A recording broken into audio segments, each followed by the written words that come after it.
Entonces, vamos al comienzo. Y la lección, el título es El Pacto Eterno. Ahora, lo importante es que nosotros entendamos algo que Dios le reveló al pueblo adventista. Y es claramente que el pueblo adventista no conocía la verdad. ¿Por qué? Porque la verdad había sido echado por tierra por el hombre de pecado. ¿Cuándo? Al final de los 1260 años de persecución de la iglesia primitiva, la iglesia del desierto, que duraron hasta el siglo XIII. Eso es lo que Dios anunció en su palabra y es lo que ocurrió. Y podemos ver en la historia, o sea, en el tiempo de la iglesia de Éfeso, la iglesia fue perseguida, en el tiempo de Esmirna también, que terminó con 10 años de persecución, en los que el Imperio Romano mandó asesinar al pueblo de Dios en defensa de la región pagana del Imperio Romano, en defensa de Jezabel. Después viene el tiempo de la apostasía, cuando Constantino logra corromper a los apóstatas y seducirlos, y disfrazan, ellos lo ayudan a disfrazar a Jezabel de iglesia cristiana, y ahí nace la iglesia, digamos, universal o católica del Imperio Romano, que pasa a ser la religión oficial del Imperio Romano, y que en el año 380 el Imperio Romano impone por la fuerza, mediante el edicto de Tesalónica. Y a partir de ese momento la mujer Jezabel se empieza a embriagar de la sangre de los mártires de Jesús. ¿Hasta cuándo? Hasta que a finales del siglo XIII, como Dios había anunciado, como se dejó en el conflicto de los siglos, cuando levantó la Inquisición, terminó de embriagarse de la sangre de los mártires de Jesús y echó por tierra el lugar santuario de Dios y la verdad, asesinando al remanente de la iglesia primitiva. Entonces ese conocimiento es el que tenía que recuperar el pueblo adventista, porque tiene una misión. Dios le llamó a hacer esa obra. Entonces, ¿cuál es el pacto eterno? Entonces, la palabra de Dios habla del pacto eterno que Dios establecería con su pueblo y habla del evangelio eterno, el evangelio definido antes de la fundación del mundo. Y ambos están íntimamente relacionados. El pacto que Dios establece con su pueblo es la promesa de lo que Él se compromete a hacer con los que acepten su oferta de salvación, se unan a Él en este pacto y anden por sus caminos. Es una oferta que Dios hace gratuitamente, como leemos en Isaías 55:3. Inclinad vuestro oído y venid a mí, oíd y vivirá vuestro alma, y haré con vosotros pacto eterno, las misericordias firmes a David. ¿Por qué? Porque el pacto eterno es parte del pacto de Dios ¿con quién? Con el Mesías, con la simiente de Abraham, con Jesucristo hombre. ¿Por qué? Porque Jesús tendría que llegar a poner su vida en expiación por los pecados para llegar a ser nuestra justicia y la justicia de Dios. Porque Dios había empezado a perdonar el pecado de sus hijos desde Adán y Eva, siguiendo por Abel y todos los que quisieron creer en el pacto de Él e ir a Él para que los perdone. Por eso Dios estaba cargando los pecados de su pueblo y era responsable de pagarlos. ¿Cómo los pagaría? Necesitaba tener con qué pagarlos. Y la forma de pagar es con la sangre de su cordero.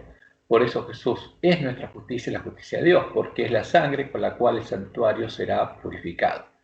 Si Jesús no vencía, Dios nunca podría haber sido declarado justo. Y en Jeremías 32:40 dice: y haré con ellos pacto eterno, que no me volveré atrás de hacerles bien, porque Dios siempre le hace bien a su pueblo, a sus hijos, aunque ellos se porten mal. Y pondré mi temor en el corazón de ellos para que no se aparten de mí. Y en Jeremías 55 leemos: y preguntarán por el camino de Sión, hacia donde volverán sus rostros, diciendo: venid y juntémonos a Jehová con pacto eterno, que jamás se ponga en olvido. Y el Evangelio es el anuncio de estas promesas, de las buenas nuevas de salvación y de su cumplimiento, para que todo el que crea al Evangelio pueda ser beneficiado por ellas, como leemos en Hechos 13, 20 al 21. Y el Dios de paz, que resucitó de los muertos a nuestro Señor Jesucristo, el gran pastor de las ovejas, por la sangre del pacto eterno, os haga aptos en toda buena obra para que hagáis su voluntad, haciendo Él en vosotros.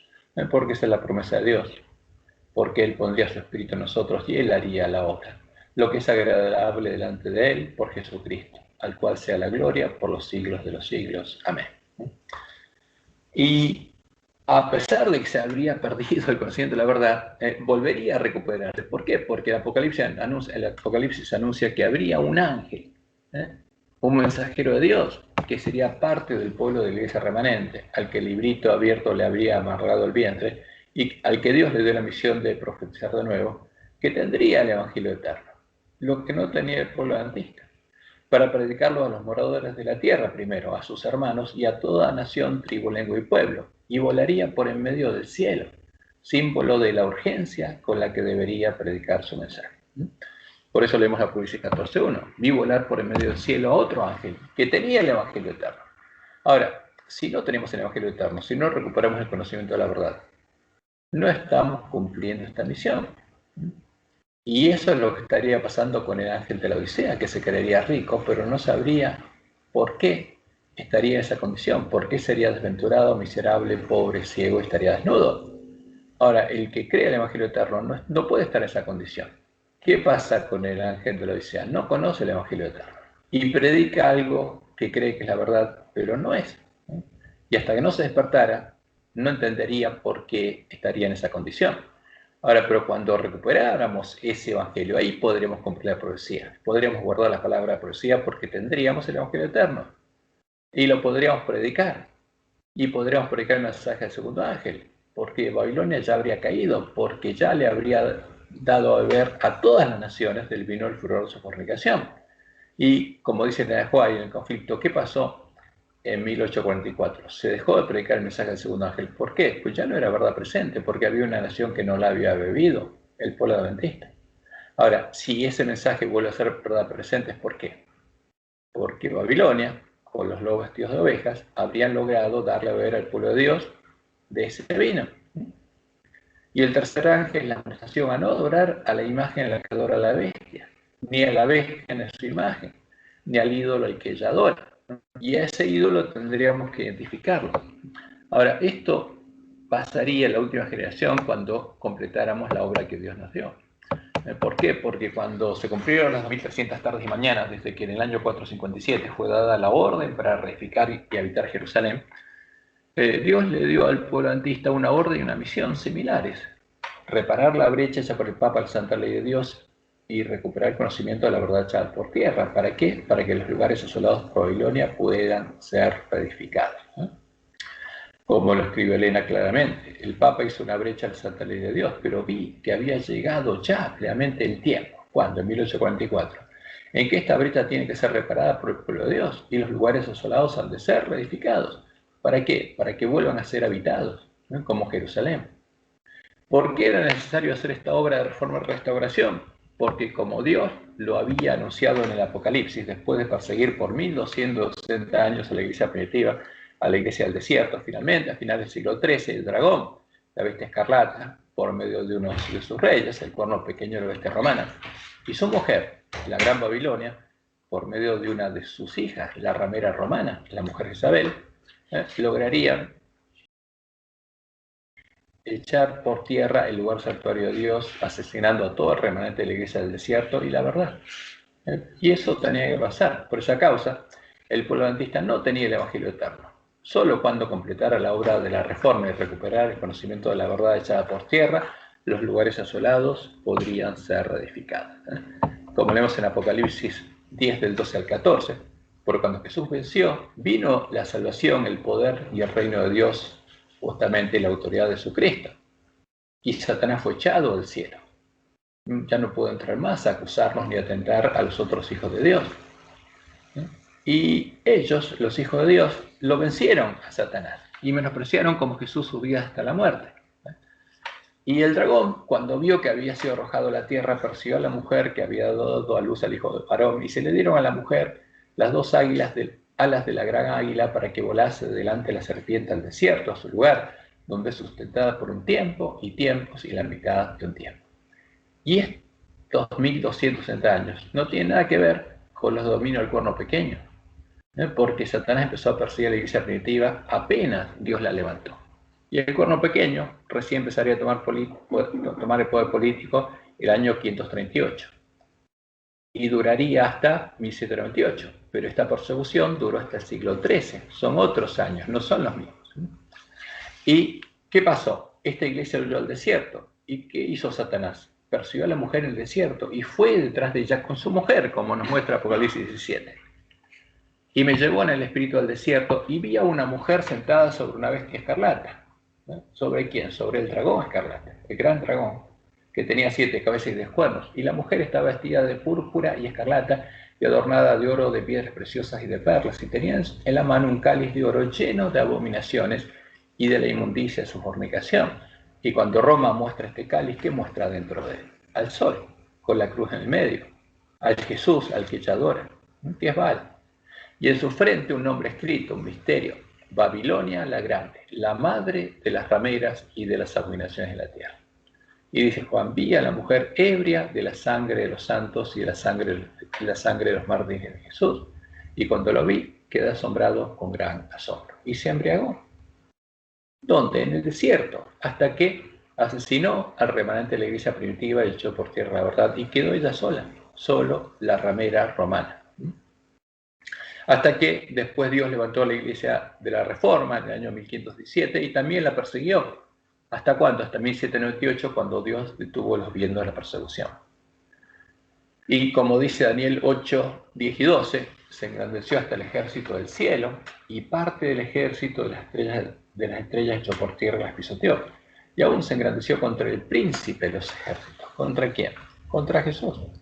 Y por él fue quitado el continuo, ¿no? Y el lugar santuario fue echado por tierra. Y también, ¿qué hizo? Y echó por tierra la verdad. Hizo cuanto quiso y prosperó.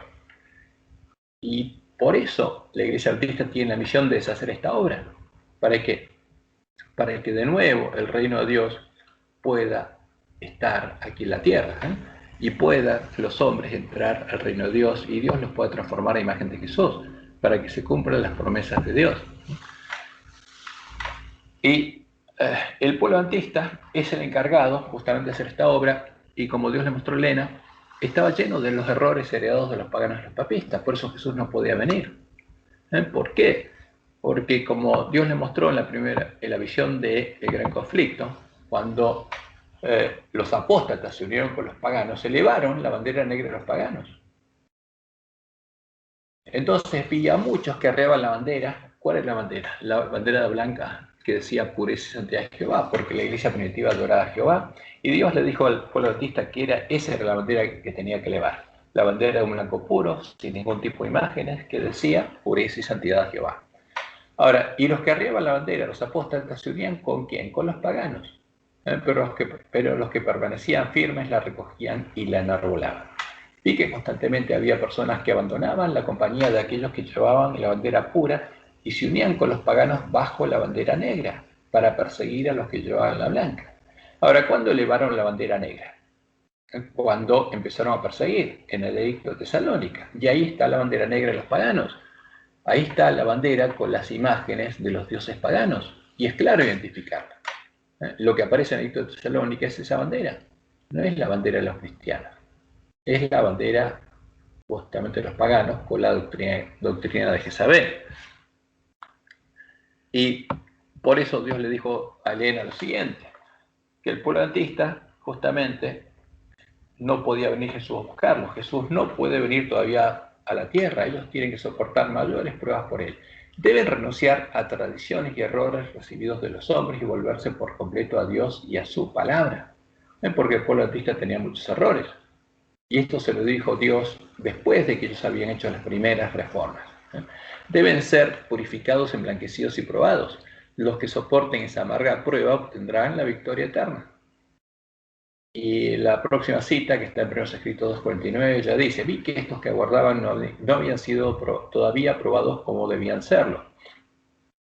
No estaban exentos de errores. Y vi la misericordia y bondad que Dios manifestaba al mandar a los habitantes de la tierra una amonestación y mensajes repetidos para inducirles a escudriñar diligentemente su corazón y a estudiar las Escrituras, a fin de que pudieran despojarse de los errores que les habían transmitido los paganos y los papistas. ¿Qué tenía el pueblo adventista? Un montón de errores de los paganos, de los que había adoptado Roma y los que había creado Roma. Y ese era el pueblo adventista. Y muchos creen que los pioneros tenían la verdad, pero no. Dios le dijo que tenían que despojarse de los errores que les habían transmitido los paganos y los papistas. Y por eso Elena dice: un reavivamiento de la verdadera piedad entre nosotros es la mayor y más urgente de todas nuestras necesidades. ¿Y cuándo se produciría ese reavivamiento? Cuando recuperáramos el conocimiento de cuál era la verdad en la que creía la iglesia primitiva. El buscar esto debe ser nuestro primer trabajo. Lo primero que tenía que hacer el pueblo de Dios era esto, y lo primero que Satanás quería evitar era esto. Debe haber un esfuerzo ferviente para obtener la bendición del Señor, no porque Dios no esté dispuesto a otorgarnos su bendición, sino porque no estamos preparados para recibirla. ¿Por qué? Porque no había sido sembrada la semilla del reino en el corazón del pueblo adventista. Como los discípulos no estaban preparados para recibir el Espíritu Santo la promesa, si Jesús no hacía la obra de reforma que hizo cuando resucitó, y por 40 días sembró en el corazón de ellos la semilla del reino. Y dice Elena, nuestro Padre Celestial está más dispuesto a dar su Espíritu Santo a los que se lo piden que los padres terrenales a dar buenas dádivas a sus hijos. Pero no puede darlo, porque no se está sembrando la verdadera semilla. El Espíritu Santo es dado para hacer germinar la semilla de trigo, no la de la cizaña. Y si no se estaba sembrando la semilla de trigo, ¿qué semillas se estaba sembrando? La de la cizaña. Y nuestros hermanos no entendían cómo es esto. Ahora, ¿por qué?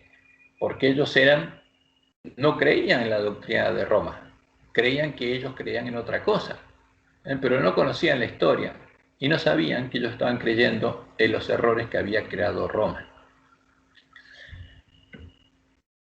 Y por supuesto, como Dios le mostró a Elena y lo anunció en su palabra, Satanás se opondría a esta obra, justamente. Y recién en la última generación, cuando fuéramos despertados, el pueblo adventista, después de que se cumpliera el tiempo de tardanza y las vírgenes fueran despertadas, completaría esta obra, cuando arreglaran sus lámparas.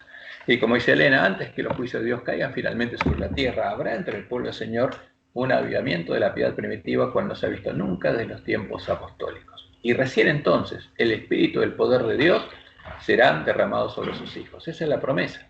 En la iglesia adventista se va a producir el verdadero reavivamiento. Y en la iglesia adventista va a ser derramado el espíritu del poder de Dios. Ahora, ¿en cuántos adventistas? En todos no. No en los que entren por la puerta ancha, sino en los que busquen y encuentren la puerta estrecha y entren por ella. Porque las dos puertas llevan a lugares distintos. Y el espíritu que se derrama sobre las personas que entran por una puerta no es el mismo que se derrama sobre los que entran por la otra. Porque uno hace germinar la semilla del trigo y el otro la semilla de la cizaña. Ahora, pero la promesa, como estudiamos en Isaías, es segura, porque Dios anunció que el pueblo adventista va a reedificar las ruinas antiguas. Y va a ser llamado reparador de portillos, restaurador de calzadas para habitar, y como dice Isaías 61:4, justamente los que completen la obra que empezó Jesús son los que van a reedificar las ruinas antiguas. Y van a levantar los asolamientos primeros y restaurarán las ciudades arruinadas y los escombros de muchas generaciones. ¿Qué habría sucedido con el pueblo adventista? Y esto es importante, porque ahora vamos a leer una lección y vamos a empezar a ver muchos errores que tenían el pueblo adventista heredados de los paganos y los papistas. Y vamos a ver más errores que los que ellos tenían. Ahora, ¿qué habría sucedido después de que se cumpliera la profecía de todos los eventos que debían suceder en medio de la iglesia remanente en el tiempo de tardanza, en el cual todas las vírgenes cerrarían sus ojos a la luz de sus lámparas, se dormirían, y como fruto de la obra de los siervos del dragón y de su mujer, los lobos que vendrían a nosotros vestidos de ovejas, todas las vírgenes llegarían a estar en la condición del ángel de la Odisea. ¿Cómo estaría el pueblo adventista? Desventurado, miserable, pobre, ciego y desnudo. ¿Por qué? Porque no se habría producido el verdadero reavivamiento y el pueblo adventista habría quedado sin profecía y se creería rico, sin saber en qué condición estaría. Pero cuando ese pueblo se despertara es porque Dios habría respondido al clamor de los que en medio de su pueblo se angustiaran al empezar a ver lo que estaría sucediendo. Y habría hecho la obra del hombre de escobilla, habría barrido toda la suciedad de la basura, todos los errores de los paganos y los papistas, y nos habría guiado a recuperar el conocimiento de la verdad. Habría quedado iluminada la puerta estrecha por la que deberíamos entrar y el camino angosto que debemos recorrer para llegar a la ciudad de Dios y poder entrar con el esposo a las bodas. Y de ahí viene la primera visión de Ellen White. Es la promesa de que esto va a pasar con el pueblo adventista. Ya dice mi primera visión. Como Dios me ha mostrado el camino que el pueblo adventista ha de recorrer en viaje a la santa ciudad. ¿Qué camino? El camino angosto. Alcé los ojos y vi un sendero recto y angosto trazado muy por encima del mundo. El pueblo adventista andaba por ese sendero, en dirección a la ciudad que se veía en el último extremo. En el comienzo del sendero, detrás de los que ya andaban, había una brillante luz que, según me dijo un ángel, era el clamor de medianoche. Cuando las vírgenes se despiertan y escuchan el clamor de medianoche, esa luz tiene que iluminar el camino. Esta luz brillaba a todo lo largo del sendero y alumbraba los pies de los caminantes para que no tropezaran. Y por supuesto, este es el tiempo precisamente para el pueblo de Dios, porque el que llega al final del camino puede entrar con la esposa a las bodas, antes que se cierre la puerta. Ahora, y en Primeros Escritos, página 135, en la introducción a la gran controversia entre Cristo y Satanás, leemos lo siguiente. Deduzco pues que la predicación y la creencia en el evangelio primitivo, en el evangelio verdadero, en la verdad que predicaba la iglesia primitiva, el evangelio del reino de Dios, irán siempre acompañados de la misma ayuda espiritual. El mandato dado a los apóstoles pertenecía a la edad cristiana y abarcaba toda la extensión de ella. Por consiguiente, los dones se perdieron, y eso lo sabía el pueblo adventista. Sabía que desde que fue echada por tierra la verdad, nunca había sido derramado el Espíritu Santo de la promesa, y no sería derramado hasta que el pueblo adventista completara su primer trabajo. Por consiguiente, los dones se perdieron únicamente por causa de la apostasía y volverán a vivir con el revivimiento de la fe y prácticas primitivas. Esa era la esperanza del pueblo adventista. Por eso ellos estaban estudiando diligentemente la Escritura, buscando recuperar el conocimiento de la verdad. Y cuando el pueblo adventista se despertara, se empezarían a cumplir las profecías de todo lo que Dios anunció que pasaría en este tiempo, el tiempo previo al llamamiento del pueblo adventista. Y como Jesús dice, el que venciere, yo lo haré columna en el templo de mi Dios y nunca más saldrá de allí, porque yo voy a reedificar los lugares asolados con quién, con los vencedores del pueblo adventista, y escribiré sobre él el nombre de mi Dios y el nombre de la ciudad de mi Dios, la Nueva Jerusalén, porque ya no va a estar en la Odisea, sino va a estar en la Nueva Jerusalén, en la iglesia triunfante, la cual desciende del cielo de mi Dios y mi nombre nuevo. Esa es la promesa del pueblo adventista, y por eso el conocer la verdad nos habría permitido identificar y diferenciar claramente entre la verdadera doctrina y la falsa doctrina. La doctrina hay que saber. ¿Cuál es la doctrina hay que saber? El verdadero evangelio, el evangelio eterno y el falso evangelio, el que predican la bestia y el falso profeta. La semilla de trigo y la semilla de la cizaña. El verdadero Jesús y el falso Jesús. La puerta estrecha y la puerta ancha. El camino angosto y el camino espacioso. La roca y la arena. Ahora, nosotros no podemos predicar el mensaje de los tres ángeles sin poder explicarles al que nos pregunta claramente cuál es la diferencia entre cada cosa, cuál es una y cuál es la otra. Jehová, la roca, el Dios de Israel, y Baal. ¿Cuál es la diferencia entre Jehová y Baal, el Dios de Babilonia, la falsa roca? La verdadera profecía y la falsa profecía, etc. O sea, cuando el pueblo adventista abriera sus ojos y viera cuál es la diferencia entre la verdad y la mentira, y pudiera leer y oír las palabras de la profecía, entonces, ahí ese ángel que tendría el evangelio eterno podría empezar a predicar en alta voz el mensaje de los tres ángeles, ¿no? Y ahí veríamos volar en medio del cielo a los tres ángeles de Apocalipsis 14. Ahora, el objetivo de nuestro estudio, del estudio de nuestras lecciones, será predicar el evangelio eterno junto con el mensaje de los tres ángeles, para poder mostrar claramente la diferencia entre la verdad echada por tierra, la verdad que tiene que ser sembrada en nuestros corazones, y la mentira que fue puesta en su lugar en el tiempo de la apostasía, para que todos podamos deshacernos de los errores heredados de los paganos y los papistas, y la semilla de trigo pueda germinar y crecer en nuestros corazones. ¿Por qué? Porque si nos estamos despertando, estamos empezando a ver esa diferencia, tenemos que decirla, tenemos que tocar trompeta en Sion, como Dios dice, y tenemos que mostrarle a nuestros hermanos lo que entendimos hasta ahora, para que ellos puedan arreglar sus lámparas y puedan ver iluminado el camino hacia Dios y puedan seguir ese camino, siguiendo la luz de sus lámparas. Ese es el objetivo que vamos a tratar de alcanzar en este trimestre. Ahí nuestra primera lección tiene por título ¿Qué ocurrió? Y nosotros vamos a tratar de mostrar lo que la Biblia dice, qué es lo que ocurrió. El entender qué es lo que realmente ocurrió, el entender todo lo que Dios reveló acerca de lo que ocurrió, es esencial para nuestra salvación y es necesario para que podamos empezar a diferenciar la verdad revelada por Dios de la mentira. como dice Deuteronomio 8, 2 y 3, y te acordarás de todo el camino por donde te ha traído Jehová, para hacerte saber que no solo de pan vivirá el hombre, mas de todo lo que sale de la boca de Jehová vivirá el hombre. Entonces tenemos que alimentarnos, como dice Jesús, de toda palabra que sale de la boca de Dios. Y leemos en Deuteronomio 29, 29, las cosas secretas, las que Dios nos reveló, pertenecen a Jehová nuestro Dios, mas las reveladas son para nosotros y para nuestros hijos para siempre.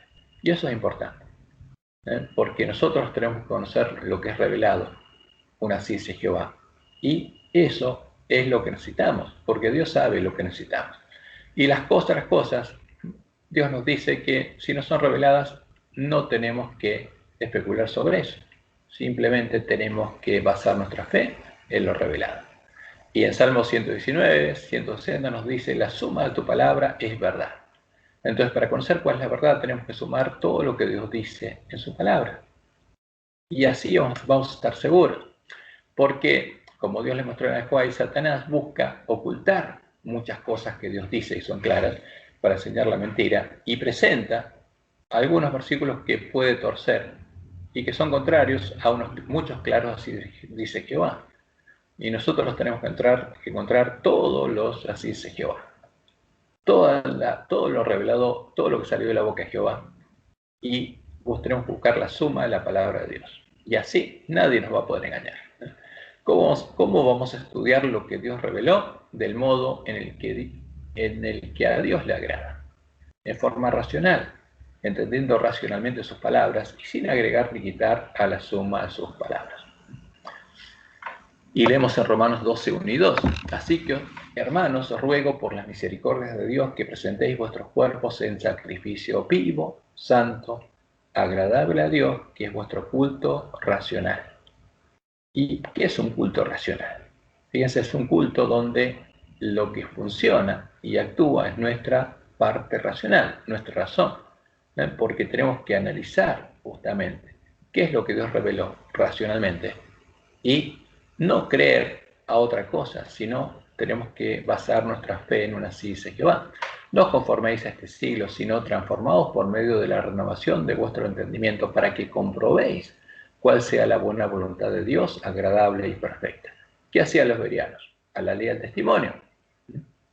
Si alguien venía a predicarle algo y no era conforme a esto, es porque no le había amanecido, y así probaban a Pablo.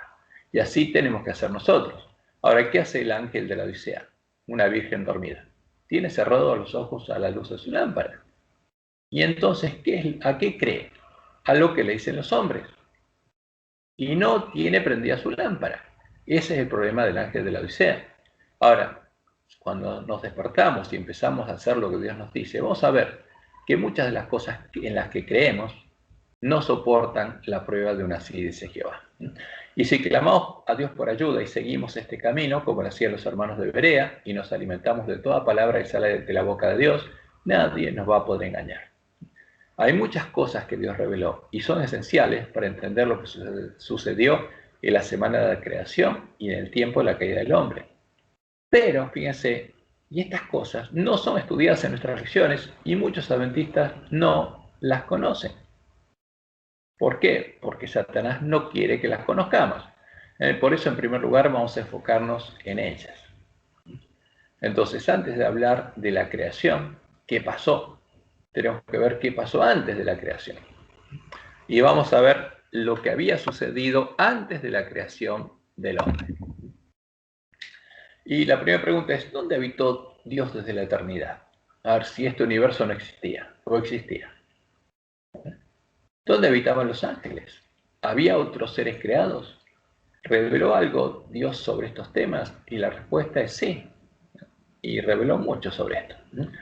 Primer punto que es muy claro en la revelación. Antes de nuestra creación, antes de la creación de los cielos y la tierra, de nuestro universo, porque en 6 días hizo Dios los cielos y la tierra y todo lo que hay en ellos, Dios había creado otros cielos, los cielos de los cielos. Y había otros hijos de Dios creados a su imagen y semejanza. Y esto es importante. En el paraíso, el Edén, como lo llama la Biblia, pero no el de la tierra, sino el del cielo, a veces identificado como el séptimo cielo, estaba el trono de Dios. Y en los otros cielos moraban los hijos de Dios, los ejércitos de los cielos. Como leemos en Deuteronomio 10:14, he aquí de Jehová tu Dios son los cielos y los cielos de los cielos. Y nosotros lo que vemos son los cielos, lo que hay en los cielos, las estrellas, las galaxias, pero todo eso fue creado por Dios en la creación y lo creó para el hombre. Ahora, los otros cielos no tenemos ni idea de cómo son o fueron formados. Si hay tiempo, si hay espacio, si hay materia o qué hay. No tenemos idea. Pero en esos cielos de los cielos, justamente, Dios creó y habitan seres creados, sus hijos. En Nehemías 9:6 leemos, tú solo eres Jehová, tú hiciste los cielos y los cielos de los cielos, con todo su ejército, con todos los que habitan en ellos, los que moran en ellos, la tierra y todo lo que está en ella, los mares y todo lo que hay en ellos, y tú vivificas todas estas cosas, y los ejércitos de los cielos te adoran. Aunque los hombres no te adoren, los ejércitos de los cielos te adoran, porque ahí hay seres no caídos. Y en 2 Crónicas 6:18 leemos, mas es verdad que Dios habitará con el hombre en la tierra, y aquí los cielos y los cielos de los cielos no te pueden contener. Cuanto menos esta casa que he edificado. Y en Salmos 68:32 leemos, reinos de la tierra, cantad a Dios, cantad al Señor. Selah al que cabalga sobre los cielos de los cielos, que son desde la antigüedad, desde antes de nuestra creación. Y en Salmo 148, 4 y 5 leemos, alabadle cielos de los cielos y las aguas que están sobre los cielos. Alaben el nombre de Jehová, porque Él mandó y fueron creados. Entonces los cielos de los cielos, los otros universos, podemos llamarlos así, también fueron creados por Dios. Y Pablo dice en 2 Corintios 12, del 2 al 4, que Él fue llevado al tercer cielo y también fue llevado al paraíso. Conozco un hombre que hace 14 años, y en el cuerpo no lo sé, si fuera el cuerpo no lo sé, Dios lo sabe, fue arrebatado hasta el tercer cielo, y él supo que ese era el tercer cielo. Y conozco a tal hombre, si en el cuerpo o fuera del cuerpo no lo sé, Dios lo sabe, que fue arrebatado al paraíso, a donde estaba Lucifer, donde oyó palabras inefables que no les dado al hombre expresar. Y además de esto, Dios reveló cuál fue el misterio de la iniquidad. Y en la definición de cuál es el origen del pecado, justamente, empieza a diferenciarse la revelación de Dios de la ciencia de Satanás, la ciencia del bien y del mal. Porque acá hay una definición claramente divergente. Lo que revela la palabra de Dios de lo que dicen los hombres. Y que es la doctrina que viene de Roma. La palabra de Dios nos indica que antes que Lucifer creara la maldad y se convirtiera en el padre de la maldad, hubo un tiempo en el que no existía la maldad, y nos indica que Dios pondrá fin a la existencia del pecado y de sus portadores y creará cielos nuevos y tierra nueva, donde solo morará la justicia. Y esto es importante, fíjense, lo que existe desde la antigüedad son los cielos de los cielos y van a seguir existiendo eternamente. Después Dios creó los cielos y la tierra, pero van a dejar de ser, porque van a ser desechos, y Dios va a crear cielos y tierra nuevas. Entonces van a estar los cielos de los cielos y los cielos y la tierra, pero nuevos. Ahora, ¿qué pasó? Antes de que se hallara en Lucifer la maldad, solo existía el bien. Y Satanás busca negar esto, con sus doctrinas, con su filosofía. Y cuando se halló en Lucifer la maldad, ahí recién existió la maldad, y él es el padre de la maldad. Y él le dio a conocer al hombre la maldad, y corrompió al hombre, y el pecado entró en la tierra, pero el pecado va a dejar de existir después del milenio, cuando dejen de existir los impíos y el mismo Satanás, y la muerte y todo el fruto del pecado. Eso es lo que Dios dice, y va a volver a existir solo el bien. Pero la doctrina de Satanás dice que eso es imposible. Ahora, pero Dios dice que es posible y que eso es lo que pasó. Entonces ahí nosotros tenemos una prueba. ¿A quién le creemos? ¿A Jehová o a Satanás?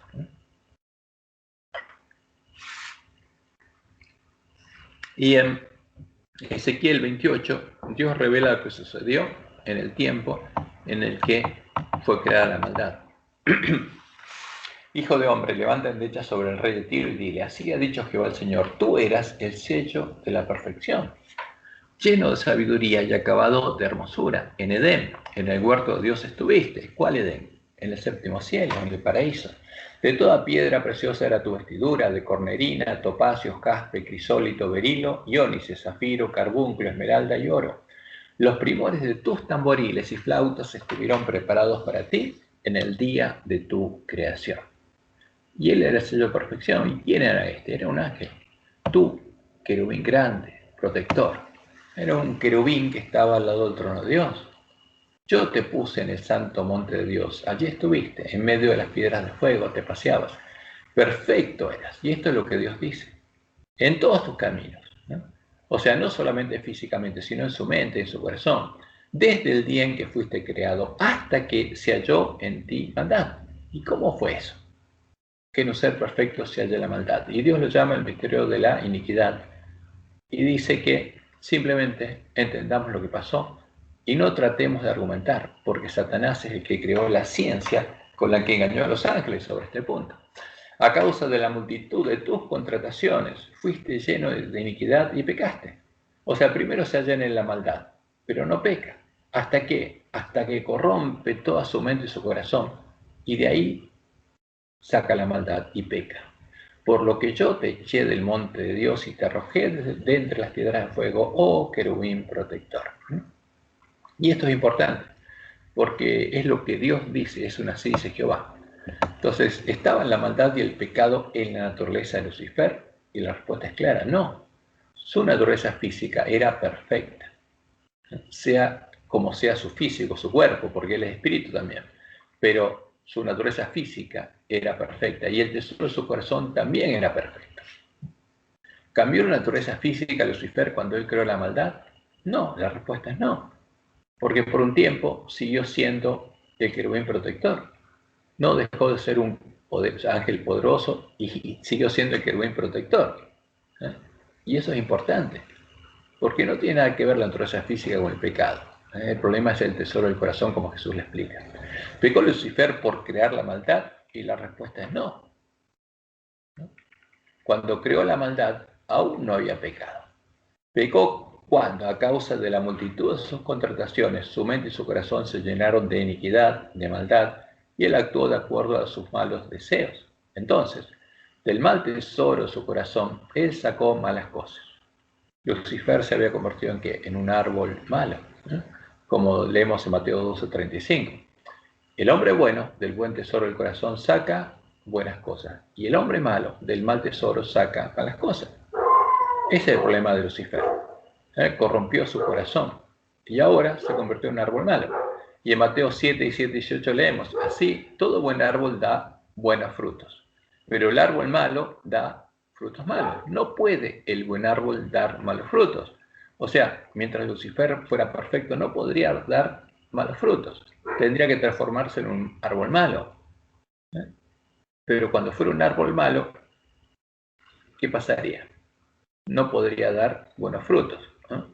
El árbol bueno no puede dar malos frutos y el árbol malo no puede dar buen fruto. ¿Y qué sale Satanás? Solamente cosas malas. Y no puede volverse atrás la obra que él hizo. Ahora, ¿cuál fue el pecado de Lucifer? Y Dios lo explica en Isaías 14. Quiso ser superior a sus hermanos. Lo mismo pasaba con los discípulos.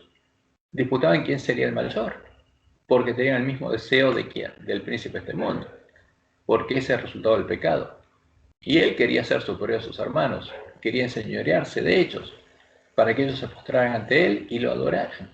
El mismo deseo del Papa. Como lo harían sus hijos en la tierra, su simiente, Lucifer quiso sentarse en el templo de Dios como Dios, haciéndose pasar por Dios. Ahora, y nosotros no tenemos que mirar lejos, entre nosotros también pasa lo mismo. En nuestras iglesias, a veces nosotros queremos ocupar un cargo e incluso hay peleas o luchas en la iglesia para ocupar un cargo, ¿no? Pero ¿qué le dice Dios? ¿Cómo caíste del cielo, oh lucero, hijo de la mañana? Cortado fuiste por tierra, tú que debilitabas a las naciones. ¿A qué naciones?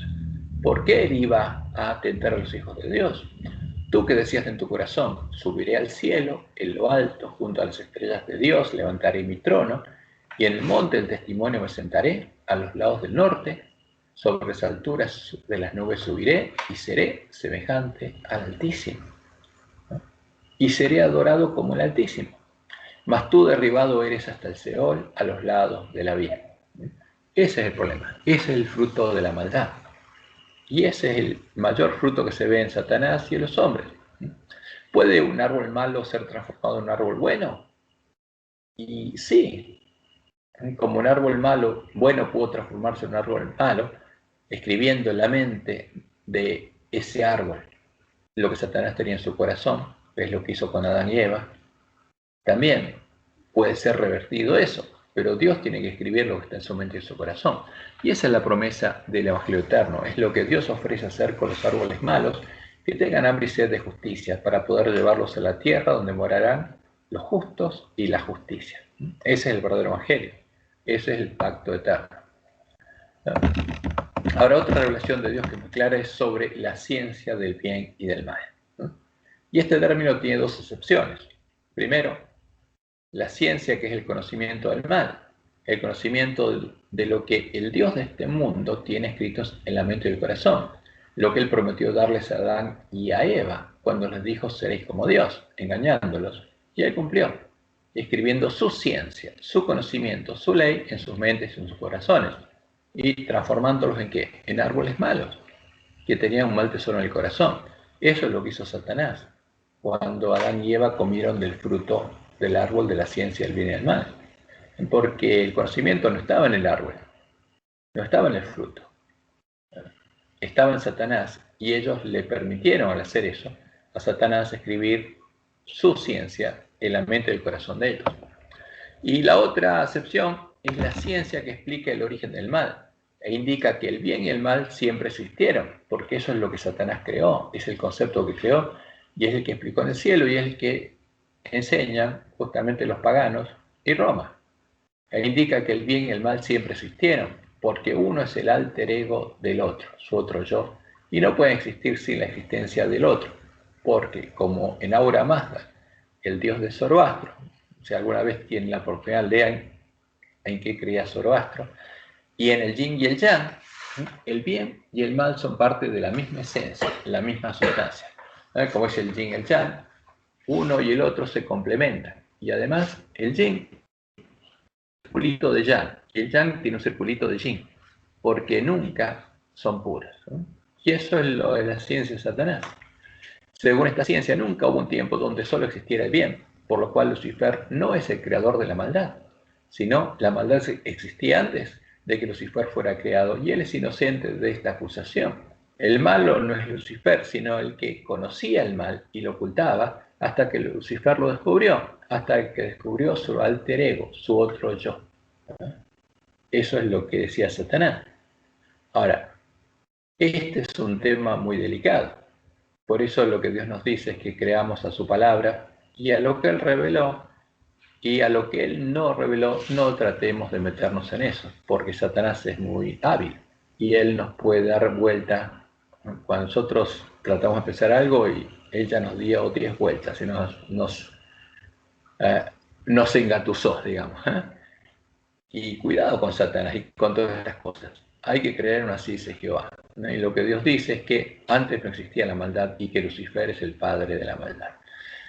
Porque Satanás fue el primer político, fue el primer ser creado que buscó ser poderoso, como Nimrod después, y enseñorearse sobre sus hermanos. Por eso en la profecía se muestra a los poderosos de la tierra, a los reyes de la tierra, como siendo parte de las cabezas y los cuernos del dragón, los hijos del dragón. Y también fue el primer filósofo, el primer creador de dogmas y enigmas para engañar a sus hermanos. Por eso Dios nos advirtió que las cosas reveladas son para nosotros y que no entremos en especulaciones sobre lo que Él no ha revelado. Y si nos mantenemos así, estamos seguros. Ahora, ¿qué pasó?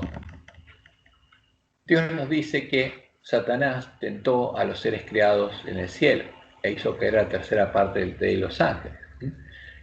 En el reino de Dios existe libertad y usando esa libertad Satanás pudo enseñarles su ciencia y engañar y hacer caer la tercera parte de los ángeles, que lo siguieron a él y lo pusieron en lugar de Dios. De ese modo, en el cielo, no en la tierra, nació una nueva religión, la mujer que adora al dragón, Babilonia la Grande, la mujer que vendría con el dragón a la tierra y sus ángeles, y llegaría a ser la madre de las rameras y de las abominaciones de la tierra. Porque la madre no es una de las rameras, es la madre de todas. ¿Y de dónde nació? En el cielo. Como leemos en Apocalipsis 12, 3 al 9. Y también apareció otra señal en el cielo, aquí un gran dragón escarlata que tenía 7 cabezas y 10 cuernos, y en sus cabezas 7 diademas. Y su cola arrastraba la tercera parte de las estrellas del cielo y las arrojó sobre la tierra. Ahora, ¿y quién es este? La serpiente antigua, que se llama Diablo y Satanás, el cual engaña al mundo entero. Porque ese es su objetivo. Y con él trabaja su mujer. Fue arrojado a la tierra y sus ángeles fueron arrojados con él. Como Dios le mostró a Elena, Satanás también tentó a los otros hijos de Dios que habitaban en los cielos de los cielos, pero no los pudo hacer caer. En ese tiempo, antes de plantar el árbol de la ciencia del bien y del mal en esos mundos, Dios ya había creado el plan de redención. Y fíjense, esto ocurrió antes de nuestra creación. Ya existía el plan de redención, cuando plantó en esos mundos el árbol de la ciencia del bien y del mal. Y dice ella, y esto está en Primeros Escritos, creo que página 39 y 40, lo siguiente. El Señor me mostró en visión otros mundos. Me fueron dadas alas y un ángel me acompañó desde la ciudad a un lugar brillante y glorioso. ¿Y con qué se encontró? Con seres hermosos, que llevaban la manifiesta imagen de Jesús, y su semblante refulgía de santo gozo. Y dice ella, pregunté a uno de ellos por qué eran mucho más bellos que los habitantes de la tierra, y me respondió, hemos vivido en estricta obediencia a los mandamientos de Dios y no incurrimos en desobediencia como los habitantes de la tierra. Ahora, estos son los que estuvieron, vamos a ver, fíjense, con Dios en el tiempo de nuestra creación. Y ellos estaban siendo tentados y no pecaron. Después vi 2 árboles, dice Elena, uno de los cuales se parecía mucho al árbol de la ciudad, de la vida de la ciudad. El fruto de ambos era hermoso. Se está acoplando. Alguien tiene un micrófono abierto, por favor. Entonces, el fruto de ambos era hermoso, pero no debían comer de uno de ellos. Hubieran podido comer de los dos, pero les estaba vedado comer de uno. Entonces el ángel que me acompañaba me dijo, nadie ha probado aquí la fruta del árbol prohibido, y si de ella comieran, caerían. O sea, en los mundos de los habitantes de los cielos también Dios plantó este árbol. Ahora, ¿y si hubieran caído, qué hubiera pasado? Para ellos hubiera sido puesto en marcha el plan de redención. ¿Hasta cuándo pudo tentar Satanás a los otros hijos de Dios? Hasta que Jesús lo venció en la cruz, como leemos en Apocalipsis 12, 10 al 12. Porque ahí fue lanzado fuera el acusador de nuestros hermanos, el que los acusaba delante de nuestro Dios día y noche. Como podemos ver que en el libro de Job, el capítulo 1, vemos que cuando los hijos de Dios fueron a reunirse con Dios, fue de acá de la tierra Satanás. ¿Y cuáles eran los hijos de Dios que iban a reunirse con Dios? Los de los otros mundos. ¿Y qué pasó? A partir de ese momento no pudo ir más al cielo. Por eso está la declaración, por lo cual alegraos cielos y los que moráis en ellos. ¿Quiénes? Los seres no caídos. ¿Por qué? Porque Satanás no puede ir más a tentarlos, ya está. Ay de los moradores de la tierra y del mar, porque el diablo ha encendido a vosotros con gran ira, sabiendo que tiene poco tiempo. ¿Y a quién se está dedicando Satanás? A nosotros. Y en el tiempo del fin, especialmente a la iglesia remanente, porque tiene que impedir que ese pueblo cumpla su misión. Y eso es para él vida y muerte.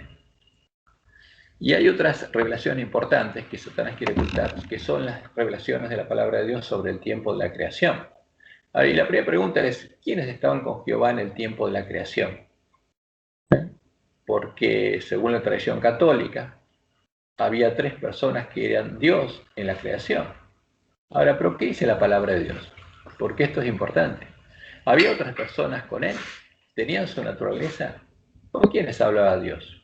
Conocer la respuesta a estas preguntas es esencial para entender lo que sucedió en la semana de la creación, y estas respuestas las encontramos en la Biblia. Entonces, el quinto punto que está claramente revelado en la Biblia es quiénes estaban con Jehová en el tiempo de nuestra creación. Y en las revelaciones que Dios le dio a Moisés antes que él escribiera el Pentateuco, ¿no?, y quedaron escritas en el libro de Job, Dios nos cuenta que en el tiempo de nuestra creación estaban con él todos los ángeles no caídos, todas las estrellas del alba y todos sus hijos. Lo encontramos en Job 38, del 4 al 7, cuando Dios le habla a Job y le dice esto: ¿dónde estabas tú cuando yo fundaba la tierra? Y fíjense que le habla en primera persona singular, cuando yo, una persona singular, fundaba la tierra. Házmelo saber si tienes inteligencia. ¿Quién ordenó sus medidas, si lo sabes? ¿O quién extendió sobre ella cordel? ¿Sobre qué están fundadas sus bases? ¿O quién puso su piedra angular? Dice, cuando alababan todas las estrellas del alba. O sea, en ese momento, ¿quién estaban con él? Todas las estrellas del alba, todos los ángeles no caídos. Y se regocijaban todos los hijos de Dios. ¿Qué hijos de Dios? Porque el hombre no había sido creado. Los seres creados que habitan en los cielos de los cielos. Todos los hijos de Dios. No había quedado ninguno que hubiera en el tiempo de la creación de nuestro universo, los cielos y la tierra. Estaban todos los ángeles no caídos y estaban todos los hijos de Dios que se regocijaban. Y esto es importante, porque esto es lo que nos dice la palabra de Dios. Dios no estaba solo, estaba con otras personas. Y eso ocurrió, fíjense, después de que Satanás fue creado y fue perfecto un periodo hasta que se halló en el maldad, y después se llenó de iniquidad, pecó y fue echado al monte de Dios y arrastró a los ángeles y estuvo tentando a los seres no caídos de otros mundos hasta que fue echado del cielo. Ahora, ¿y qué pasó? Después Dios creó los cielos y la tierra y creó al hombre, y ahí estaban las estrellas del alba y se regocijaban todos los hijos de Dios. Eso es lo que dice, no estaba solo. Con Jehová estaban todas las estrellas del alba y estaban todos sus otros hijos.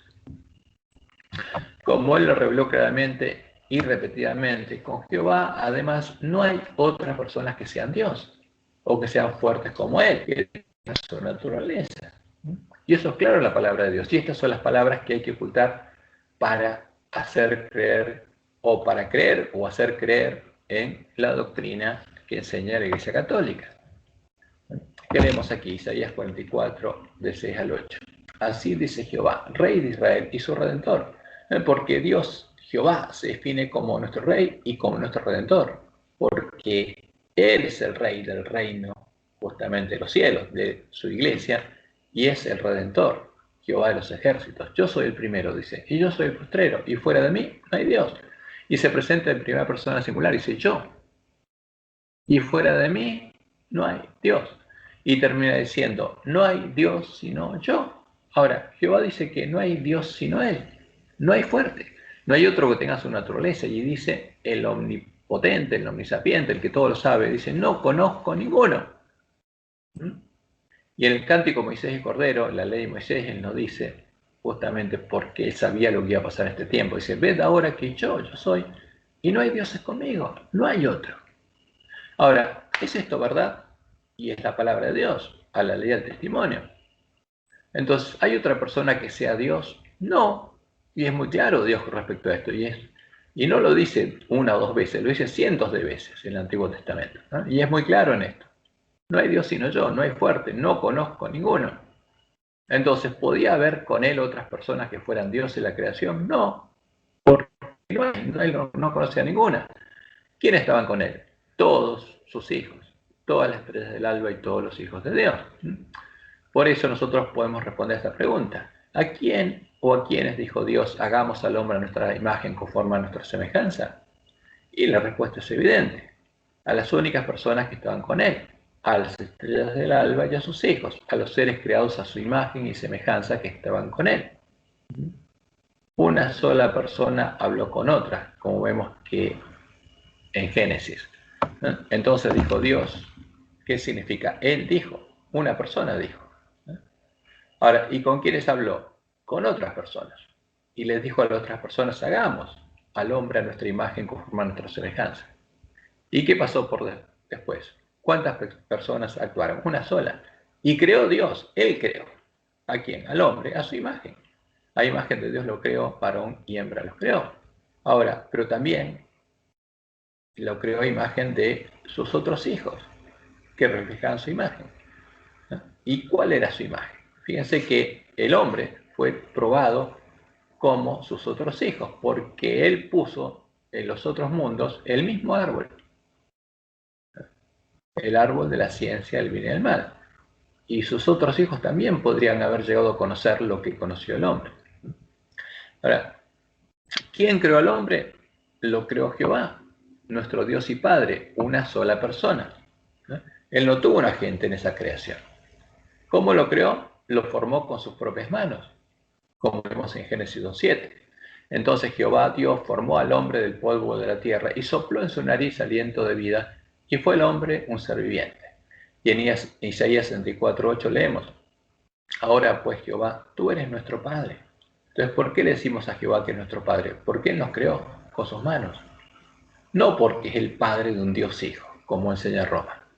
Jehová es nuestro Padre porque es nuestro Creador. Porque según Roma, hay un Dios Padre que es Padre de un Dios Hijo, y el Dios Hijo es el Creador. O sea, el Dios Hijo sería nuestro Creador y sería nuestro Padre. Pero la Biblia es clara. Ahora pues Jehová, tú eres nuestro Padre, nosotros barro y tú el que nos formaste, así que obra de tus manos somos todos nosotros. ¿Qué significa que nos creara a su imagen? No significa que nuestra naturaleza física fuera como la de Él, porque Él es espíritu y nosotros fuimos formados del polvo de la tierra. Y tampoco que, como Él dice, que algo creado lo podemos comparar a algo creado. No podemos hacer una imagen de Dios tomando una imagen de hombre, porque no podemos compararlo a lo creado. ¿Y a qué se refiere entonces? Se refiere a que fuimos creados a su imagen y semejanza moral, que como Él tenemos una mente y un corazón en la que su ley puede ser escrita. De hecho, la ley de Dios estaba escrita en la mente y el corazón del primer Adán, como llegó a estarla en la mente y el corazón del segundo Adán, y va a estar escrita en la mente y el corazón de todos los hombres que tengan hambre y sed de justicia. Porque esa es la verdad. El problema no está en nuestra carne, en nuestros genes. Apareció en la mente y el corazón. Porque Satanás sigue teniendo su misma estructura física, no lo afectó para nada el pecado. El pecado afectó su mente y su corazón. Y lo mismo pasó con los ángeles. ¿Murieron por el...? No, siguen vivitos y coleando. Pero en el hombre nosotros vemos que hay una muerte primera y una muerte segunda. Ahora, la muerte de la que Dios habla es la muerte segunda, no la primera. Y leemos en Salmos 48: me complazco en hacer tu voluntad, oh Dios mío, y tu ley está en medio de mi corazón. Y Jesús fue el primer hombre en el que la ley de Dios volvió a estar escrita en la mente y el corazón. ¿Por qué? Porque ahí no había rastro. Satanás, como decía él, no tenía nada en él. No había nada, ni un rastro de la ciencia del bien y el mal que Satanás escribió en la mente de Adán y Eva. Ahora, y por eso vamos un poco a las revelaciones sobre la caída del hombre. ¿Qué pasó con la naturaleza de Adán y Eva en el tiempo de la caída? ¿Qué pasó cuando comieron el fruto del árbol de la ciencia del bien y del mal? Y las respuestas las encontramos en la Biblia. Vamos a ver lo que Dios revela sobre el árbol de la vida y el árbol de la ciencia del bien y del mal. Como el Génesis lo indica en el relato de la creación, tanto el árbol de la vida como el árbol de la ciencia del bien y del mal eran árboles buenos, cuyo fruto era bueno para comer. O sea, el árbol de la ciencia del bien y del mal lo plantó Dios y era un árbol bueno. Simplemente le asignó un simbolismo, pero no, el fruto no era malo, ni en el fruto había nada malo. Como leemos en Génesis 2:9. Y Jehová Dios hizo nacer de la tierra todo árbol delicioso a la vista y bueno para comer. Porque eso es lo que Dios creó, cosas buenas. También el árbol de la vida en medio del huerto y el árbol de la ciencia del bien y del mal. Ahora, ¿qué pasa con estos árboles? ¿Había un árbol mágico donde uno comía su fruto y vivía eternamente? No. La vida no estaba en el fruto del árbol de la vida, ni el conocimiento del bien y el mal estaba en el fruto del árbol de la ciencia del bien y el mal. Ambos eran símbolos de dos conocimientos diferentes, y el tomar uno de los frutos y comer de él era la señal que indicaba el deseo de tener O el conocimiento que proviene de Dios y es para vida eterna, o el conocimiento que proviene de Satanás, la ciencia que Satanás había creado en su mente y quería enseñarle al hombre. El hombre no podía adquirirla por comer una fruta. Alguien tenía que enseñársela.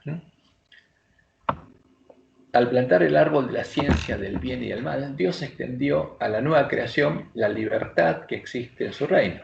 Le estaba dando a Satanás la oportunidad de enseñarle su ciencia al hombre si éste lo llegaba a desear. Y le estaba mostrando al hombre la existencia de esta ciencia y su libertad de llegar a conocerla. Ahora fíjense, lo que Dios hizo en el Edén, lo hace en su iglesia. Porque ¿qué pasaría cuando entrara el enemigo y sembrara la semilla de la cizaña? ¿Mandaría Dios a los hombres a arrancar la semilla de cizaña? Y cuando empezara a germinar esa semilla, ¿Dios le permitiría a Satanás hacer germinar? Sí. ¿Y mandaría a sus siervos a arrancarla? No. Le permitiría que crecieran juntos el trigo de cizaña para que se vea el fruto. ¿De qué? De las dos semillas. Pero nosotros necesitamos que esa semilla crezca en nuestro corazón, porque ya vimos en la historia lo que pasó. Ahora nosotros necesitamos recuperar el conocimiento de la verdad para que la verdadera semilla germine en nuestro corazón. Y por supuesto, Dios le explicó al hombre por qué había plantado ese árbol, lo que sucedería si comía del fruto de ese árbol, y le indicó que no lo comiera. O sea, fíjense que Adán conocía claramente lo que pasaba. Ahora, pero el relato nos da a entender que Eva no lo había entendido correctamente. Porque el día que llegara a conocer la ciencia del bien y del mal, ese conocimiento le produciría la muerte. La muerte no proviene de Dios, de él proviene la vida. La muerte es el fruto de la ciencia del bien y del mal, es el fruto de la maldad, es la paga que el pecado da al pecador, no es la paga que Dios da. Y leemos en Génesis 2, 16 y 17. Y mandó Jehová Dios al hombre diciendo, de todo árbol del huerto podrás comer, mas del árbol de la ciencia del bien y del mal no comerás, porque el día que de él comieres, ciertamente morirás. ¿Y cuál sería esa muerte? Vamos a ver. Y leemos en Romanos 6:23, porque la paga del pecado es muerte. O sea, ¿qué es lo que produce la muerte? El pecado, no Dios. Mas la dádiva de Dios es vida eterna en Cristo Jesús, Señor nuestro. Ahora, el que come del árbol de la vida, ¿qué va a tener? Vida eterna. Por eso Apocalipsis 22 está el llamado al espíritu de la esposa. ¿Para qué? Para que el que lave sus ropas en la sangre del cordero pueda entrar por la puerta de la ciudad y comer del árbol de la vida y tener vida. Y tomar del agua de la vida gratuitamente. Y vamos a la caída del hombre, porque acá también hay muchos errores. Vamos a ceñirnos a lo que dice la Biblia. En el relato de la tentación de Eva, vemos a la serpiente hablándole y comiendo el fruto del árbol de la ciencia del bien y el mal, mostrándole a Eva una verdad, porque siempre Satanás hace esto. ¿Qué le mostró? Que el fruto era bueno para comer y no producía la muerte. ¿Se murió la serpiente por comer el fruto? No. ¿Era bueno para comer? Sí. El problema no estaba en el fruto. Y además, le insinuó una mentira, que comer ese fruto le había hecho a quien, a la serpiente, más inteligente y le había dado sabiduría, como la de Dios y la del hombre, y podría hablar con Eva, y podía razonar inteligentemente. Pero esta era una mentira. Ahora, lo que pasó con Eva es que Eva no conocía lo que eran la maldad ni la mentira. Y en su inocencia le creyó a la serpiente, tomó del fruto y lo comió. Ahora, ¿qué quería Eva? Conocer qué cosa, qué es lo que había en el fruto. No quería conocer lo que estaba en la mente de Satanás. Ella quería conocer inocentemente, a ver si comiese fruto, a ver si qué había en el fruto, que era tan bueno. Pero Adán sabía lo que pasaba, y ese era el problema. Leemos en Génesis 3:6. Y vio la mujer que el árbol era bueno para comer, o sea, porque le hizo una demostración el otro comiendo, y que era agradable a los ojos, y árbol codiciable para alcanzar la sabiduría. Y ahí fue engañada y tomó de su fruto y comió. Ahora, y en este punto es muy importante que entendamos qué es lo que pasó entonces con Eva, porque el relato que Dios hace es muy claro, y tenemos que preguntarnos, ¿murió Eva? No.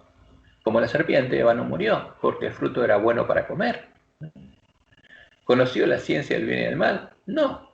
esa ciencia no estaba en el fruto, tampoco le dio sabiduría el fruto. ¿Fueron abiertos sus ojos y conoció que estaba desnuda? No. Al haberla engañado, fíjense, esto es importante, Satanás no pudo darle a conocer su ciencia. A pesar de su transgresión, porque Eva transgredió lo que Dios le había dicho, Dios la siguió protegiendo, porque fue un pecado de ignorancia. Ella no entendía lo que estaba pasando. Y cuando Eva llegó a donde estaba Adán, aún la cubría el manto de gloria. No estaba desnuda. Ella llegó y no había pasado nada en ella, no había cambiado nada en ella. Ahora, ¿qué pasó cuando Adán tomó el fruto que le llevó Eva y comió de él, sabiendo lo que significaba comer de ese fruto y lo que pasaría si lo comía? Y ahí él hizo una elección consciente. El pecado de Adán fue consciente, no fue un pecado de ignorancia. Hizo una elección consciente y Satanás pudo darles a conocer su ciencia a ambos. Pudo escribirla en sus mentes y en sus corazones. Fíjense cómo sigue Génesis 3:6. Y dio también a su marido, entonces la comió, no pasó nada, y fue y se la dio a Adán. Por ahí estaría pensando, a ver, bueno, espera un rato, así tiene efecto, o a ver qué pasa con Adán. Y dio también a su marido, el cual comió. Ahora, pero Adán sabía lo que pasaba, el significado de comer, así como ella. Entonces, ¿qué pasó? De golpe pasó algo. Tuvieron conocimiento, donde en sus mentes. Fueron abiertos los ojos de ambos y conocieron que estaban desnudos. Entonces cosieron hojas de higuera y se hicieron delantales. Ahora, ¿qué pasó? Como leemos en 1 Timoteo, capítulo 2. Adán no fue engañado, porque él sabía lo que pasaba. Ahora, ¿quién fue engañada? Eva. E incurrió en transgresión, pero estando engañada, pero por eso Dios la protegió, porque fue un pecado de ignorancia. Pero Adán no fue engañado, y ese fue el problema, porque él decidió conocer lo que Satanás quería darle a conocer. Y Dios permitió que Satanás lo hiciera, porque Adán conscientemente lo eligió, como los que van a meditar a esos lugares y que le abren la mente a Satanás, y Satanás por supuesto le da a conocer lo que él quiere. Por eso Adán y Eva conocieron instantáneamente lo que antes no conocían. Conocieron lo que es estar desnudo y sentir vergüenza. ¿Por qué? Porque Satanás escribió en forma inmediata eso en su mente. O sea, le abrió las compuertas de su computadora y él le metió todos los virus juntos ahí. Cambió lo que tenían en el disco rígido, en su mente, y le escribió lo que él tenía en su mente. Y ellos conocieron lo que es estar desnudo y sentir vergüenza. De golpe, algo nuevo. Tuvieron miedo, aprendieron a esconderse, aprendieron a acusar a otros de sus acciones, etc. Y todas esas conductas eran nuevas. ¿Quién se las enseñó? Satanás. ¿Cómo se las enseñó? Escribiendo él en la mente y el corazón de ellos lo que él tiene en su mente y su corazón. Por eso hay que tener mucho cuidado en esas meditaciones, porque Satanás sigue teniendo poder y los demonios también. Y oyeron la voz de Jehová Dios que se paseaba en el huerto al aire del día, y el hombre y su mujer se escondieron de la presencia de Jehová Dios entre los árboles del huerto. Mas Jehová Dios llamó al hombre y le dijo, ¿dónde estás tú? Y él respondió, oí tu voz en el huerto y tuve miedo, porque estaba desnudo y me escondí. A todas cosas nuevas. ¿Y por qué hizo eso? Él no sabía por qué, pero ahora lo tenía escrito en la mente. ¿De dónde? ¿Qué es el miedo? Él no sabía lo que era el miedo y ahora tuvo miedo. Y se vio desnudo y se escondió. Y Dios le dijo, ¿quién te enseñó que estabas desnudo? ¿Por qué? Porque ¿quién le iba a enseñar eso? Satanás. Si él comía del árbol, porque era el símbolo, indicando que él deseaba conscientemente que eso pase. Por eso las meditaciones ignacianas, justamente las que inventó Ignacio de Loyola, está la oración centrada, donde digamos, Satanás le enseñó a Ignacio y Ignacio le enseñó a los hombres a cómo hacer para que Satanás pueda entrar a la mente, porque Dios está protegiendo a los hombres. Entonces, tienen que hacer algo como lo que hizo Adán, conscientemente, para decir que quieren que Dios nos proteja y que Satanás pueda entrar a la mente. Y de ese modo tiene éxito. Y Dios le dice, ¿has comido el árbol que yo te mandé que no comieses? Y el hombre respondió, la mujer que me diste. Ahora, ¿quién acusó? A Dios. Me diste una mujer fallada. por compañera, me dio el árbol y yo comí. Entonces de ahí empieza, y acá este es el origen de todos los problemas que tenemos los hombres. ¿Fue el castigo de Dios lo que sufrieron Adán y Eva y sus hijos? No, no. ¿Quién produjo todo esto? Satanás, no fue Dios. Dios quería que no conocieran eso y quería salvarlos de ese problema. Pero ellos se metieron a ese problema, ellos lo eligieron. De ninguna manera fue el castigo de Dios. Ellos sufrieron las consecuencias del pecado, el fruto del pecado, el fruto de su elección. A partir de ese momento, el pecado y su fruto, la muerte, pasaron a toda la descendencia de Abraham, como dice Pablo en Romanos 5:14. No obstante, reinó la muerte desde Adán hasta Moisés, aún en los que no pecaron a la manera de transgresión de Adán. ¿Por qué? ¿Por qué pasó con Abel? ¿Pecó como Adán? No. ¿Pero qué pasó? Murió como consecuencia del pecado que estaba en la mente de su hermano, pues su hermano lo mató. Y ahí entró el pecado en la tierra de los hombres.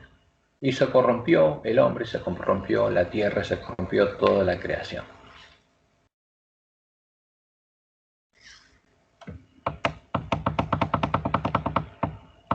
A ver, vamos a cerrar esto. Y esto de arriba no sé qué es, pero bueno, vamos a dejarlo por ahora.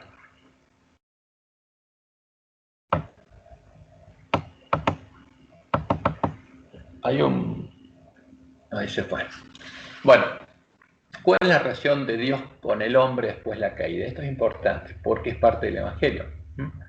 La caída causó el fin de la relación entre Dios y el hombre, como da a entender el título de la lección de jueves. Cuando uno llega a nuestra lección, por ejemplo, y es jueves, ¿qué vemos acá? Fin de la relación. ¿Cómo fin de la relación? ¿El pecado causó el fin de la relación? No, de ninguna manera. Vamos a ver lo que dice esta frase del comentario bíblico. ¿La caída causó el fin de la relación entre Dios y el hombre, como da a entender el título de la lección del jueves? No, de ninguna manera, como diría Pablo. Como lo explicó Jesús, Jehová Dios, su Padre, siguió amando y haciendo el bien al hombre, a los buenos y a los malos, buscando su salvación, como él lo predicó en su sermón del monte. Y dijo, pero yo os digo, amad a vuestros enemigos, bendecid a los que os maldicen, haced bien a los que os aborrecen, y orad por los que os ultrajan y os persiguen, para que seáis hijos de vuestro Padre que está en los cielos, que hace salir su sol sobre malos y buenos. Ahora, ¿qué le está esperando como el Dios de Roma, como ese que tira rayos para castigar a los malos? No, lo está bendiciendo. ¿Y qué hace llover sobre justos e injustos? ¿Y qué termina diciendo Jesús? Sed pues vosotros perfectos, como vuestro Padre que está en los cielos es perfecto. Ahora, esa es la diferencia entre el Dios de Roma, entre Baal, disfrazado cristiano, entre Zeus y nuestro verdadero Padre. Y también son erróneos los siguientes conceptos que aparecen en la lección del jueves, indicando que lo que sucedió a la familia humana es el castigo de su transgresión, porque es un concepto católico. Fíjense lo que dice acá, deplorable como fue la transgresión de Eva y cargada como estuvo de calamidades futuras para la familia humana. Su decisión no abarcó necesariamente a la humanidad en el castigo de su transgresión. Ahora, lo que le pasó al hombre no fue ningún castigo, fue el fruto de conocer lo que Satanás quería escribir en su mente y su corazón. Y lo que Dios quiere hacerlo es salvarlo, librarlo de eso, no castigarlo. Ese castigo es el invento de Roma, es el invento de Satanás. Y por supuesto esto no es así. Esa es una falsa enseñanza de Roma. Es uno de los errores heredados de los paganos y los papistas, que, como muestra esta ilustración de la lección del trimestre pasado, el sábado 27 de febrero, hace creer a los hombres en la existencia de un Dios Padre enojado, airado, que quiere castigarnos, ¿no? Y un Dios Hijo amoroso que sufre el castigo del Dios Padre por nosotros. Y esto es paganismo puro. Entonces ahí está ese Dios airado que tira ese rayo y Jesús se pone entre quién, entre ese Dios Padre y nosotros, sufre el castigo del Dios Padre. Ahora, pero esto es una vergüenza, pero es paganismo puro, pero está en nuestras lecciones. Esto es el vino de Babilonia, no tiene nada que ver con la verdad bíblica. Y esto, bueno, es lo que Dios dijo que iba a estar en nuestra elección, en nuestra mesa, entre medio del pueblo de Dios, la comida y la bebida de los borrachos. La realidad es que inmediatamente, después de la caída, Jehová, nuestro Dios y Padre, puso en marcha el plan de redención. Fue Él el que edificó un altar en la puerta del Edén, el que, como padre de familia, como nuestro sacerdote, confesó por primera vez los pecados de sus hijos sobre una víctima inocente. Fue Él el que ofreció 2 corderitos como ofrenda para que sus hijos pudieran vivir. Y fue Él el que los vistió con las pieles de los corderitos, para que ellos empezaran a entender cuál era el plan de redención que ya había sido puesto en marcha. Y fue Él el que profetizó que la mujer y su simiente vencerían a la serpiente y a su simiente. ¿Por qué? ¿Cuál es la serpiente? Satanás. ¿Y cuál es su simiente? Los que tienen en la mente, justamente lo que la serpiente tiene en su mente y su corazón. ¿Y cuál es la simiente de la mujer? ¿Cuáles son los hijos de Dios? Los que llegarían a tener en su mente y el corazón la ley de Dios, porque no dejaría de existir una simiente de la mujer que fueran hijos de Dios. Existirían. Y el primogénito sería Jesús. Como leemos en Génesis 3:15, y pondré enemistad entre ti y la mujer, entre tu simiente, entre tus hijos y la simiente suya. Esta, la simiente de la mujer, te herirá en la cabeza y tú le herirás en el calcañar. ¿Quién va a vencer? Los hijos de la mujer, los hijos de Dios, los que tengan escrita la ley de Dios en la mente y el corazón, porque volverían a haber hijos de Dios que tuvieran la ley de Dios escrita en la mente y el corazón, como lo tuvo Jesús. Y como lo estudiamos en el libro de Isaías, fue Jehová, nuestro Dios y Padre, el Dios fuerte, el Padre eterno, el único Dios verdadero, el que se hizo hombre para salvarnos. Como leemos en Isaías 7, 14, 15, por tanto el Señor mismo os dará señal, y aquí que la Virgen concebirá y dará a luz un hijo, y llamará su nombre Emmanuel, que significa Dios con nosotros. ¿Y cuántos había? ¿Cuántos había? Uno solo, un solo Dios fuerte. Comerá mantequilla y miel hasta que sepa desechar lo malo y escoger lo bueno. Ese es el misterio de la piedad, como dice Pablo, que Dios mismo se hizo hombre. Y en Isaías 9:6 leemos que el nombre de ese niño sería Dios fuerte, Padre eterno. Él sería el príncipe de paz. Y por supuesto, Satanás quiere que nosotros no conozcamos la verdad y quiere crear la imagen que Jehová es el Dios Padre de la Trinidad y ese es el Dios malo del cual nos salva Jesús, o María, o los santos, o cualquier mediador. Ahora, ¿cuál es la verdad? ¿Cuál es la única solución existente para que esta enfermedad de la mente y el corazón del hombre, porque así Dios la define, para la que es la lepra del pecado? Y la única solución es que Jehová Dios nos ofrece en su pacto, el pacto eterno. Primero, Él nos ofrece pagar la deuda generada por nuestras transgresiones, como hizo con Adán y Eva, cuando ofreció el corderito. ¿Y ese corderito quién sería? Emmanuel, Dios con nosotros, el Dios fuerte, el Padre eterno. Él pagaría, porque Él sería hombre para salvarnos. Y segundo, después de pagar por nuestras deudas, borrar de nuestras mentes y nuestros corazones la ley del pecado, la ciencia del bien y del mal, la ciencia de Satanás, y escribir Él nuevamente su ley en nuestras mentes y nuestros corazones, porque esa es la promesa de Él. Por eso en el santuario están los 12 panes de la mesa de la proposición, que son panes sin levadura, sin pecados, ungidos con aceite, como Jesús, que fue el primer pan sin levadura. Y ese es el verdadero evangelio, esa es la propuesta de Dios. Estas son las promesas del evangelio eterno, cuyo conocimiento teníamos que recuperar y vamos a estudiar en este trimestre. Así que bueno, espero que les haya servido esto y que Jehová los bendiga y los guarde y los guíe a toda verdad. Y ahora, después de estudiar la lección, bueno, vamos a hacer la segunda parte, que es, si hay alguna pregunta de parte de ustedes, vamos a tratar de contestar.